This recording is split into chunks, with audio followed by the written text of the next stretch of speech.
आपको क्या लगता है जो आपका मेहनत से कमाया हुआ पैसा है, इतनी तमीज से आप स्टॉक मार्केट में इन्वेस्ट कर रहे हो, वो पूरा का पूरा एक फेयर गेम है? बिल्कुल भी नहीं। Majority of the stock market, मतलब more than 90% of the stock market आज के टाइम पे मैनिपुलेशन बेसिस पे चल रहा है। बड़े हाथी अपना फायदा कराने के लिए छोटी छोटी चींटियों को दबाते रहते हैं, एंड वो चींटियां हैं हम। इस वीडियो में मैं आपको बताऊंगा कि कौन कौन सी market manipulation techniques daily basis पे फॉलो हो रही है, एंड बड़े लोग कैसे रिटेल इन्वेस्टर्स आप जैसे हम जैसे लोगों को फंसा देते हैं, इनसे बचना कैसे है। और एक इंटरेस्टिंग लाइफ स्टोरी भी बताऊंगा। मान लो फंस गए तो उस समय अपने पैसे को सेफ गार्ड करने के लिए क्या ऑप्शन चूज कर सकते हो। So let's go. चलो मान लेते हैं कंपनी है जिसका मार्केट कैपिटलाइजेशन 10,000 करोड़ है, एंड आप सोच रहे हो कि लेट्स से आपका पोर्टफोलियो बहुत ही बढ़िया पोर्टफोलियो है, 1 करोड़ का आपका पोर्टफोलियो, और आप सोचते हो भाई मैं इंस्टीट्यूशनल इन्वेस्टर हूँ, लोगों का लाखों करोड़ का पोर्टफोलियो है, एंड फिर भी वो इंस्टीट्यूशनल इन्वेस्टर नहीं कहलाते, बहुत बड़ी वेल या शार्क नहीं कहलाते।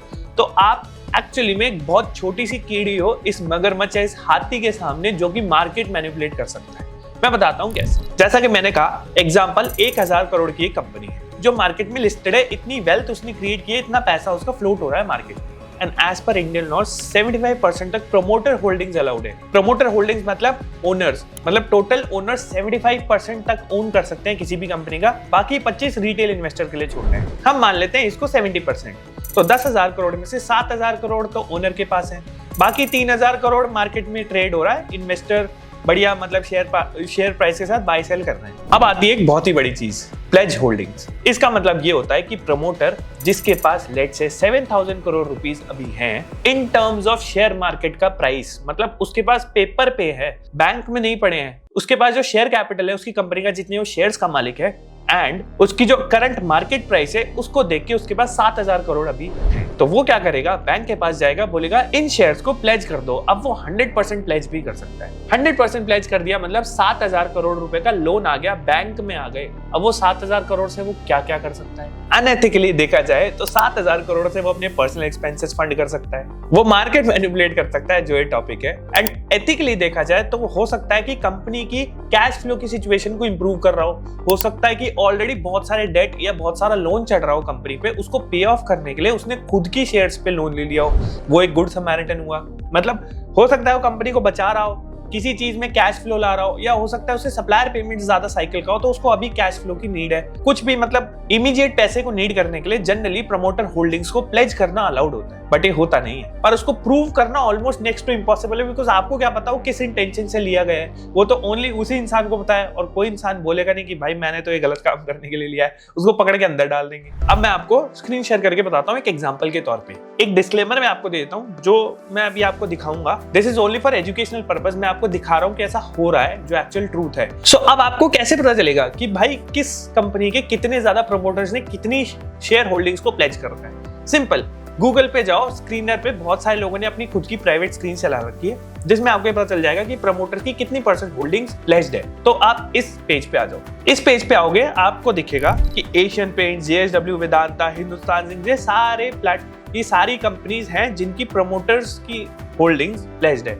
अब एकदम राइट में देखो, प्लेज्ड होल्डिंग्स 9%, 12%, 99.99%, 90%, 16%, अब 99.99 मतलब ऑलमोस्ट 100% लिस्टिंग्स प्लेज्ड है। और वेदांता लिमिटेड कंपनी देखे तो ऑलमोस्ट 2 लाख करोड़ का मार्केट कैप है, मतलब लार्ज कैप से भी बहुत ऊपर लार्ज कैप है, 10 टाइम्स ऑफ लार्ज कैप है। 20,000 के ऊपर को लार्ज कैप बोला जाता है, इसका 2 लाख करोड़ का मार्केट कैप है, मार्केट कैपिटलाइजेशन। अब लेट्स एक एग्जांपल से समझते हैं कि 100% प्लेज्ड होल्डिंग से मार्केट मैनिपुलेट कैसे हो सकता है। तो इसमें आप देख रहे हो और भी लिस्ट ऑफ कंपनीज है, और भी प्लेज्ड होल्डिंग सबकी है, तो आपको इससे पता चल जाएगा। मैं किसी एक कंपनी को नेम करके ये नहीं बोलना चाहता हूँ ये गलत है या सही है, जो है वो एक्चुअल डेटा है, मैं उसके आधार पे बात कर रहा हूँ। एक एक्चुअल प्रूफ है कि जो मैं बोल रहा हूँ वो सच है। प्रमोटर्स या ओनर्स अपनी होल्डिंग्स को प्लेज कर देते हैं, मतलब लोन पे चढ़ा देते हैं, एंड उससे लोन ले लेते हैं, और उससे बहुत सी चीजें कर सकते हैं। उसी एग्जांपल पे आ जाते हैं। 10,000 करोड़ की कंपनी है, 70% मतलब 7,000 करोड़ प्लेज कर लिए ले आए, तो टोटल कंपनी का 70% ऑफ द वैल्यू एक बैंक अकाउंट में आ गया लोन के फॉर्म में। Now what can a market manipulator do?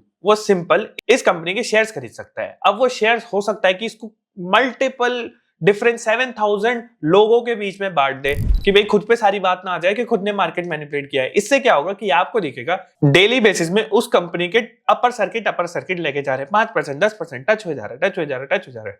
एक एग्जांपल, सियान एग्रो अगर आप देखेंगे उसका एक पिरामिड शेप का फॉर्म बन गया है शेयर प्राइस का। जो शेयर प्राइस 200-300 पे चलता था वो 3,500 पे पहुंच गया था एंड अब वो जाके 1,300 पे आ गया है। अभी मार्केट मैनिपुलेशन है या नहीं वो आप लोग फिगर आउट करो, जो चीज है वो मैं आपको बता रहा हूं। तो इससे क्या होता है, जब कंटिन्यूअसली बाइंग होती है शेयर की तो एग्जिस्टिंग शेयर होल्डर्स की वेल्थ बढ़ती है। कैसे? मार्केट प्राइस बढ़ता रहता है, कंटिन्यूअस बाइंग हो रही है, मार्केट को लग रहा है ऑपरेटर जो कि वीसी हो सकता है या खुद प्रमोटर इस जगह हो सकता है जो कि ऑपरेट कर रहा है शेयर प्राइस को, वो सिंपल इस शेयर प्राइस को बढ़ाता जाता है क्योंकि बहुत सारे ब्लॉक्स में वो शेयर्स को खरीदता जाता है या बहुत सारे ऐसे लोगों से एक साथ शेयर्स खरीदवाता है। एंड क्योंकि ये मार्केट अपर सर्किट पे अपर सर्किट लगाया जा रहा है, रिटेल इन्वेस्टर्स को ये सब तो पता नहीं कि भाई ये तो एक दिखावा हो रहा है।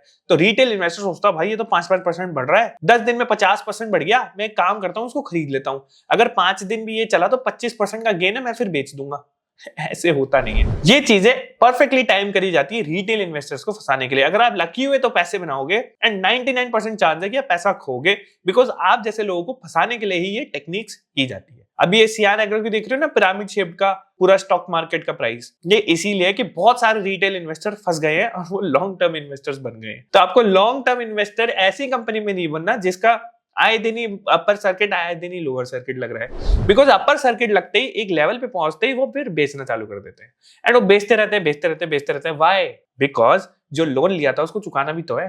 तो मान लो 7,000 करोड़ का लोन लिया, 7,000 करोड़ इन्वेस्ट कर दिए छोटे छोटे टुकड़ों में एंड वो डबल हो गए, 14,000 करोड़ हो गए एक महीने में। 7,000 करोड़ में मान लो आपने एक महीने का 1% ब्याज दे भी दिया, 12% इंटरेस्ट लगा के चलते हैं तो 7,000 का 1% 70 करोड़, 70 करोड़ का ब्याज भरना है। एक महीने में आपने 7,000 को 14,000 पे पहुंचा दिया बिकॉज आपने ऐसे ले जा के 100% रिकवरी कर दी। 70 करोड़ पे करने हैं, बाकी 6,930 करोड़ अपनी जेब में।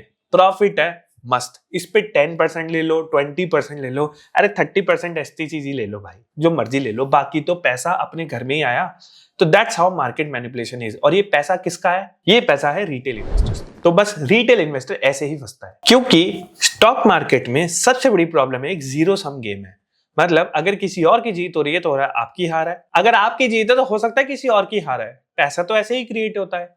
तो आपको हमेशा उन एसेट्स में लगाना चाहिए जो कि अंडर प्राइस है, आपको पता है अच्छा करेंगे, जिनकी फंडामेंटल टेक्निकल्स अच्छे हैं। फंडामेंटल्स मतलब प्रॉफिट अच्छा दिख रहा है बुक्स में, कोई शेडी प्रमोटर नहीं है, 100% लिस्टिंग से प्लेज नहीं कर रखी है, और अगर मान लो उसका पी 100 के पार है, मतलब प्राइस अर्निंग रेशियो भी उसका 100 के पार है, उसका प्लेज्ड होल्डिंग्स भी 100% है या मोर देन 60-70% है, तो बहुत बड़ा रेड फ्लैग है। ऐसी कंपनी से आप दूर ही रहो, क्योंकि अगर उसको लोन लेना है तो ओनर को अपने शेयर्स क्यों प्लेज करने अगर वो कंपनी फंडामेंटली अच्छी नहीं है तो? एक ये सवाल आप पूछ सकते हो। ये बेसिक गेम होता है मार्केट मैनिपुलेशन का। जब भी कोई कंपनी खुद ही के शेयर्स को प्लेज करके लोन लेती है एंड देन खुद ही के शेयर्स वापस खरीदती है just to drive up the share price, and then retail investor फंस जाते हैं कि भाई ये तो भाग रहा है, इसको पकड़ लो, एंड देन फिर वो बेचना चालू कर देते हैं। इसको क्लासिकली पंप एंड डंप भी बोलते हैं। अब आजकल प्रमोटर्स भी बहुत शाणे हो गए हैं, खुद ही के पैसे को प्लेज नहीं करते, वो कहीं और से पैसा लेके आते हैं जो कि अनलिंक्ड होता है खुद के शेयर्स से, एंड देन उस पे पंपिंग करते हैं, बहुत सारे शेयर्स खरीदते हैं 100% तक गेन चल जाता है, 200% गेन चल जाता है, एंड देन फिर बेचना चालू।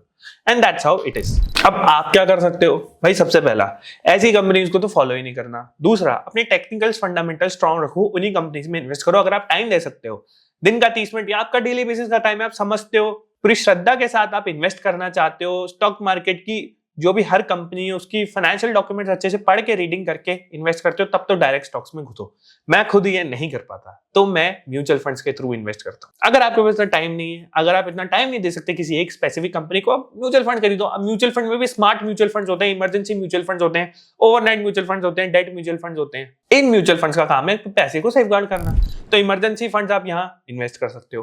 ग्रोथ एसेट्स में इन्वेस्ट करने, small cap, mid cap, large cap, अपनी एज के हिसाब से या अपने टाइम पीरियड के हिसाब से, इनकम के हिसाब से आप रिस्क एलोकेशन एलोकेट कर सकते हो। ये मैं लास्ट वीडियो में भी कवर कर सकता हूं। एंड एक और टाइप का इन्वेस्टमेंट होता है नॉन कन्वर्टेबल डिबेंचर, जिसको बॉन्ड्स भी बोला जाता है। मतलब कि लेट्स से एक एग्जांपल से समझते हैं, आपकी कॉलोनी में एक बहुत ही रिच और ईमानदार दुकानदार है, कोई 50 साल से काम कर रहा है, रिच है, काम बढ़िया करता है, दुकानदार है मतलब, और उसकी बैकिंग भी अच्छी है, मान लो बड़े मस्त बंगला बन रहा है, और वो लोन लेना चाहता है बिकॉज लेट्स से कैश की प्रॉब्लम है। तो क्या आप उस इंसान को लोन दोगे अगर वो बोलता है कि मैं आपको 12% ब्याज दूंगा? ऑब्वियसली, बिकॉज वो ट्रस्टेड है, 50 साल से काम कर रहा है, ऐसे लेके नहीं भाग जाएगा। उसके घर परिवार को सबको आप जानते हो, उसके बच्चों को जानते हो, उसके बच्चे आपके बच्चे के साथ खेलते हैं, ऐसे भी हो सकता है। तो अगर वो चीज है, अगर वो सिचुएशन है, तो आप दे सकते हो। इसी को ट्रिपल ए रेटेड या ए प्लस रेटेड बॉन्ड्स बोला जाता है, जिनकी क्रेडिट रेटिंग से हिस्ट्री बहुत अच्छी रेटेड होती है। एंड अगर किसी कंपनी की क्रेडिट रेटिंग अच्छी है मतलब उसकी बुक स्ट्रांग है, बुक स्ट्रांग है तभी ऐसी क्रेडिट रेटिंग मिलती है। तो आप ऐसी कंपनीज में बॉन्ड्स में भी इन्वेस्ट कर सकते हो जो कि स्टॉक मार्केट से अनलिंक्ड है।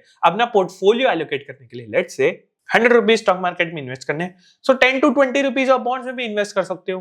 10% allocation is a healthy allocation to date. उससे क्या होता है कि एक तरीके का फिक्स रेट ऑफ रिटर्न आपको मिल जाता है, उतार चढ़ाव में भी मार्केट से अनलिंक्ड होता है।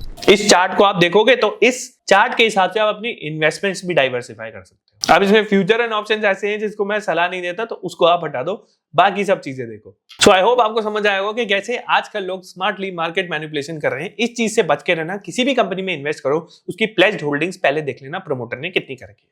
That's all for video, see you soon.